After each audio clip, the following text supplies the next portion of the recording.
महाराष्ट्र में अवाम ने महायुति को क्लियर मैंडेट दिया, लेकिन नतीजे आने के 7 दिन गुजर जाने के बावजूद महाराष्ट्र को अपने सीएम के नाम और सरकार की ओथ सेरेमनी के लिए लंबा इंतजार करना पड़ रहा है। महायुति में सीएम के नाम को लेकर बैठकों और मंथन का दौर लगातार जारी है। वहीं फाइनल फैसले से पहले एकनाथ शिंदे अपने आबाई गांव चले गए हैं, जिससे सियासी गलियारों में भी हलचल मच गई है। तरह तरह की कयास आ रही हैं। साथ ही महाराष्ट्र की सियासत में अपोजिशन अघाड़ी को बयानबाजी का भी मौका मिल गया है।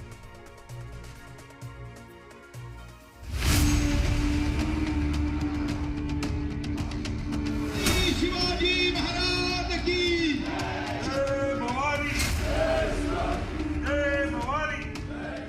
23 तारीख को महाराष्ट्र विधानसभा का नतीजा आया। भारी बहुमत के साथ महायुति ने सत्ता में वापसी की, लेकिन नतीजों के 6 दिनों बाद ही महायुति की तरफ से सीएम के चेहरे पर फाइनल फैसला नहीं हो सका है। दिल्ली में देर रात तक अमित शाह के घर पर सीएम ओहदे और काउंसिल ऑफ मिनिस्टर्स को लेकर मंथन हुआ, लेकिन नतीजा नहीं निकल सका। सीएम ओहदे पर फाइनल चेहरे के लिए मुंबई में महायुति की फिर से बैठक होनी थी, लेकिन ऐन मौके पर बैठक के रद्द होने की खबर आई। जानकारी मिली कि एकनाथ शिंदे अचानक सतारा रवाना हो गए। महायुति की बैठक को 2 दिनों के लिए टाल दी गई और अब सीएम ओहदे कई उलझाव में बयानबाजियों का दौर भी शुरू हो चुका है। महाअखाड़े सीएम फेस के कंफ्यूजन पर ठाकरे गुट वाली शिवसेना सवाल उठा रही है, तो शिंदे गुट की शिव करारा जवाब दे रही है। शिवसेना के 2 धड़ों के दोनों संजय आमने सामने हैं। शिंदे के बारे में उन्हीं की पार्टी के नेता कह रहे हैं कि शिंदे को जब भी कोई बड़ा फैसला लेना होता है तो वो अपने गांव चले जाते हैं।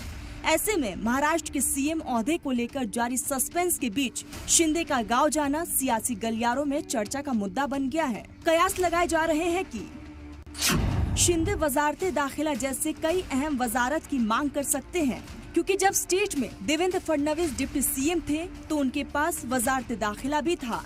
कहा यह भी जा रहा है कि एकनाथ शिंदे के बेटे श्रीकांत को लेकर भी कुछ फैसला लिया जा सकता है। चर्चा है कि शिंदे सरकार से बाहर रहकर महायुति के कोऑर्डिनेटर का ओहदा भी मांग सकते हैं। इससे वो किसी न किसी तरह से अपने हाथ में तंजीम का पूरा कंट्रोल रख सकेंगे। हालांकि शिंदे के सपोर्टर्स उन्हें सीएम बनते हुए देखना चाहते हैं और उनका मानना है कि डिप्टी सीएम ओहदे पर शिंदे को नहीं मानना चाहिए। ऐसे में चर्चा इस बात की भी है कि बीजेपी शिंदे की कितनी बातों को मानती है और उसका अगला कदम क्या होगा।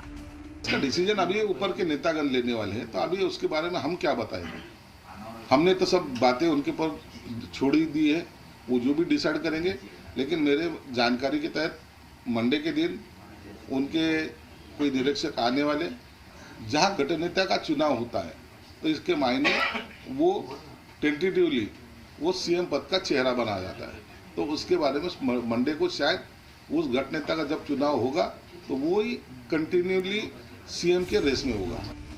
दूसरी तरफ बीजेपी जल्द ही अपने विधायक दल के नेता का ऐलान करने की तैयारी में है, जिससे सरकार तश्कील का रास्ता साफ हो सके। साथ ही महाराष्ट्र में तीसरे ऑप्शन की चर्चा भी जोरों पर है, जिस तरह राजस्थान और मध्य प्रदेश में देखने को मिला था। बहरहाल 26 नवंबर को ही महाराष्ट्र असेंबली की तारीख पूरी हो चुकी है। ऐसे में जल्द से जल्द नई सरकार की तश्कील की जानी जरूरी है।